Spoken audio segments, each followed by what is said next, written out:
नमस्कार, आप देख रहे हैं बुलेट न्यूज इंडिया। हमारी हर खबर निर्भीक और निष्पक्ष होती है। इस जिले ही नहीं, राज्य के भूमि संघर्ष के वरिष्ठ नेता पंकज भाई,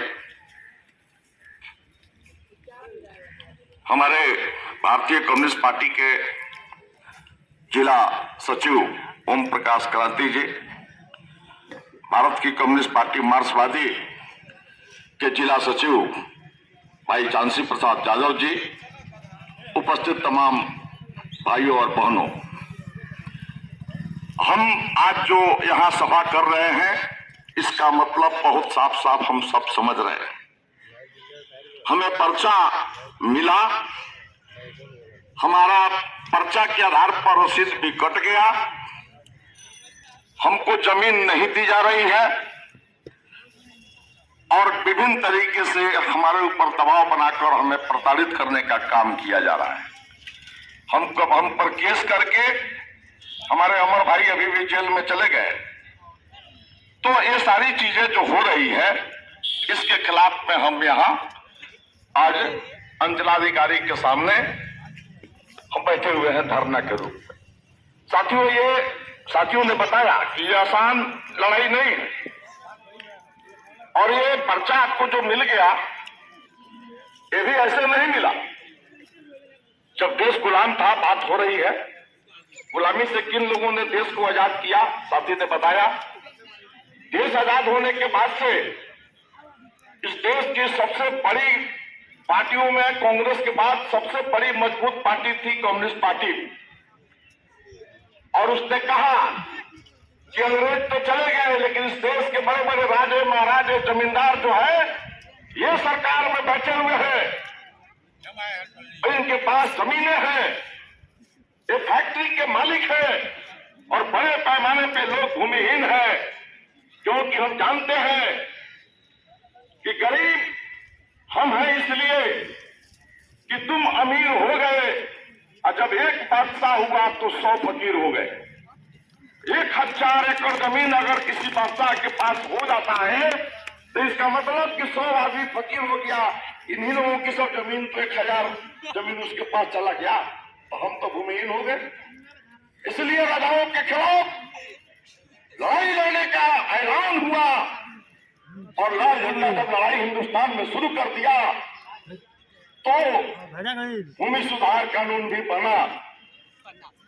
सर्वोदय मंडल के लोग, विनोबा भाई जैसे लोग गए बड़े बड़े जमींदारों के पास और उनसे जमीनें मांगी कि जमीन जल्दी दो, भूमिहीनों में बांटना है। और उसी समय से भूमिहीनों में गरीब बांटने का प्रक्रिया शुरू हुआ। साथी, ऐसे नहीं हुआ, संघर्ष से हुआ। आगे आने वाले दिनों में आपने देखा यही कारण था कि 1957 में केरल में कम्युनिस्ट पार्टी की सरकार बन गई और सबसे पहले भूमि सुधार कानून कम्युनिस्ट पार्टी ने केरल में किया। और यही कारण था कि हिंदुस्तान में सबसे ज्यादा 100 में 100 आदमी 100% शिक्षित लोग आज भी केरल में है, क्योंकि कम्युनिस्ट पार्टी ने कहा कि सबसे पहले लोगों को शिक्षित बनाओ, शिक्षा पर बजट का ज्यादा खर्च किया जाए। जब लोग शिक्षित हो जाएंगे तो अपना हक समझने लगेंगे, अपना अधिकार समझने लगेंगे, और जब हक अधिकार समझने लगेंगे तो नहीं देने वालों से छीन कर अपना हक ले लेंगे। इसलिए लोगों को शिक्षित बनाओ। कम्युनिस्ट पार्टी ने शिक्षित बनाने का काम किया। बंगाल में जब सरकार बनी, पश्चिम बंगाल में वाम दलों की कम्युनिस्ट पार्टी की, तो आपने देखा कि भूमि सुधार कानून वहां बड़े पैमाने पे लागू हुआ। 64% जमीन जो है वो भूमिहीनों में बांट दिया गया। 22% जो जमीन है वो जमीन की तो शहरी जमीन था या बड़ा बड़ा उद्योग इंडस्ट्री जो लगा हुआ वो जमीन था। बाकी 13% जो जमीन वहां था उसमें पानी था, पहाड़ था, जंगल था। यानी 99% जमीन की मैं चर्चा आपसे कर दिया। 64, 22 और 13 99% हो गया। मात्र 1% जमीन बचा जिसका कुछ अता पता नहीं चल सकता है। यानी कि लाल झंडे की हुकूमत ने एक एक इंच जमीन जो है वो 64% जमीन लाखों लाख गरीबों के बीच में बांट दिया और सबको वहां संपन्न कराने का काम किया। आज हम लड़ाई लड़ रहे हैं लगातार। हमने हमारी समर्थन से सरकार बनी जब 1996 में देवगौड़ा की। देवगौड़ा जब प्रधानमंत्री बने तो हम लोगों ने कहा कि देवगौड़ा जी आप भी तो जो कांग्रेस के या जो बीपी सिंह ये सब लोग जो सरकार चलाए और बड़े लोगों के पक्ष में ही कानून बनाए, आप ही तो ही करोगे। इसलिए हम चाहते हैं कि गरीबों को आधे दाम पर अनाज मिलना चाहिए, क्योंकि हम लोग गरीबों के लिए लड़ते हैं और आज हमारे समर्थन से तुम्हारी सरकार चल रही है। तुम हमारे गरीबों के लिए कुछ दे ही दोगे, अभी सरकार से समर्थन खींच लेंगे और तुम प्रधानमंत्री नहीं रहोगे। इसलिए आधे दाम पर हमको अनाज चाहिए गरीबों के लिए। आपने देखा 1996 में देवगौड़ा ने आधे दाम पर गरीबों को अनाज देने का काम शुरू किया था और खुलेआम लोकसभा में प्रधानमंत्री देवगौड़ा ने कहा था कि चूंकि ये कम्युनिस्टों का ये मांग है कि आधे दाम पर गरीबों को अनाज दिया जाए, इसलिए इसका नाम हम लाल कार्ड रख देते हैं। लाल कार्ड रख देते हैं और लाल कार्ड तो आप जानते हैं कि आधे दाम पर अनाज मिला। ये सब कहानी तो आप नहीं जानते, लाल कार्ड आप जानते हैं। जब 2004 में जब सरकार बनी मनमोहन सिंह की और उनकी सरकार बनने के बाद फिर कांग्रेस पार्टी के समर्थन की जरूरत पड़ गई, तो हम लोगों ने कहा ये मनमोहन सिंह आप तो हमेशा टाटा बिरला के हिमायती रहे हो, कांग्रेस के लोग गरीबों के लिए क्या 100 दिन काम की गारंटी कीजिए खेत मजदूरों को। 100 दिन सरकार खेत मजदूरों को काम दे, यानी मोटा मोटी 3.5 महीना सरकार खेत मजदूरों को काम दे।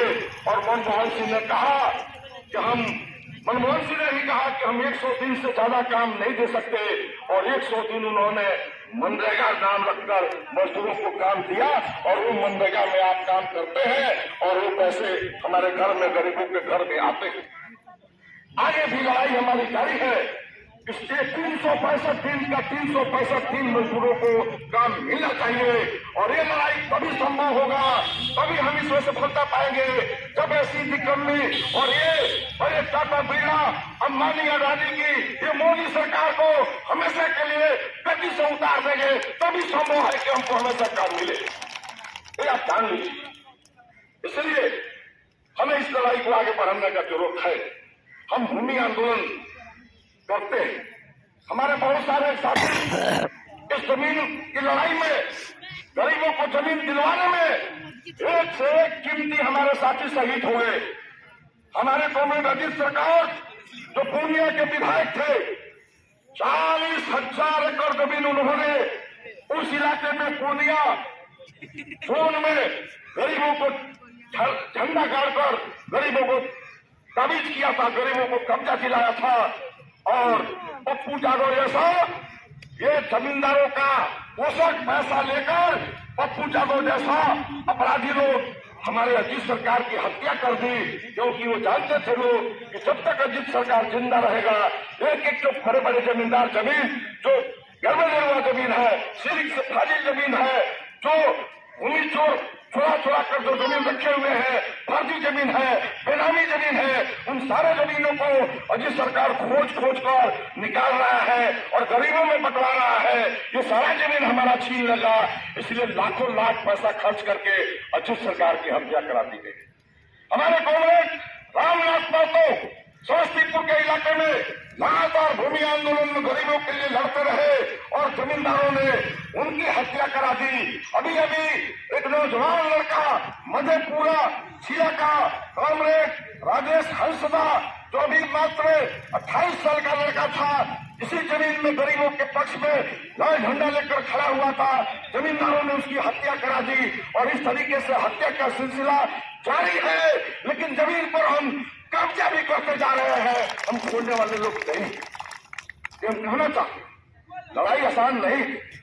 आप जानते हैं, आपका पटीदार अगर एक बित्ता जमीन नापी में अगर इधर उधर हो जाता है, 1 इंची जमीन के लिए हत्या कर देता है, कोई जमीन नहीं छोड़ता। और हम तो आपका हक दिलाने के लिए, और वो हम जानते हैं कि ये हमारा अपना विचारधारा जो है वो कहता है कि ये इनका हक नहीं है। इस समाज से हम सब जुड़े हुए लोग हैं। सरकार ने कानून बनाकर इनको जो जमीन पर पर्चा दिया है, और उस पर जो जमीन पर पर्चा के साथ साथ इनको दाखिल खारिज भी हो गया है, तो जमीन पर कब्जा क्यों नहीं मिल रहा है? इसलिए कि कमजोर वर्ग के लोग हैं, दलित वर्ग के लोग हैं, आवाज इनके पास नहीं है। और बड़े बड़े जमींदार जो है इनकी आवाजों को दबा देते हैं। इनकी आवाज सरकार को बनना था, इस सीओ को, इस वीडियो को, इन गरीबों का आवाज बनना था। ये सब बीत चुके हैं, ये दलाल हो चुके हैं जमींदारों के। इन पर आप भरोसा नहीं करें, आप मत कीजिए इन पर भरोसा। हम कहना चाहते हैं कि हम जमीन की लड़ाई लगातार लड़ रहे हैं, इस जिले में, यही बिहार में लड़ रहे हैं। और आज जिस तरीके से हमारे पंकज भाई ने बताया कि 2800 एकड़ से ज्यादा जमीन जो सिलिक से फाजिल है, जो गर्मजरुआ जमीन है, जो चुरा कर जमीन रखे हुआ है, ये सब जमींदार डुमरिया स्टेट का, वो जमीन अभी बहुत है। हमको और जमीन चाहिए, और हम इस लड़ाई को उस मुकाम तक ले जाना चाहते हैं कि इस जिले में जितने जमींदार हैं, रामनगर, ये हरिनगर शुगर फैक्ट्री, 4000 एकड़ से ज्यादा जमीन इसके पास ये चुरा कर रखा हुआ है, फाजिल जमीन है। हम उस लड़ाई को भी लड़ेंगे, हम छोड़ने वाले लोग नहीं हैं। हम बोल रहे हैं, चाहे वो बड़गांव स्टेट हो, बिलासपुर स्टेट हो, डुमरिया स्टेट हो, टीके शिकारपुर स्टेट हो, या चंपारण के कोई भी बड़ा जमींदार हो, एक एक जमीन जो चुरा कर रखा हुआ है लोग, सारी जमीनों को छीनकर भूमिहीन गरीबों में बांटेंगे। ये हमने तो अपना उद्देश्य बना रखा है, ये तो हमारा उद्देश्य है, जिस उद्देश्य को लेकर हम लगातार लड़ रहे हैं। कई कई केस हम लोगों के ऊपर है, उसके भाई के ऊपर भी है, मेरे ऊपर भी है, हम सब के ऊपर है। जमीन की लड़ाई में एएसपी, एसडीओ, डीएसपी हम लोगों पर केस करता है, लेकिन हम उन गरीबों के साथ खड़े रहते हैं कतारबद्ध। हम अलग नहीं हट सकते, हम उनकी लड़ाई के साथ साथ है।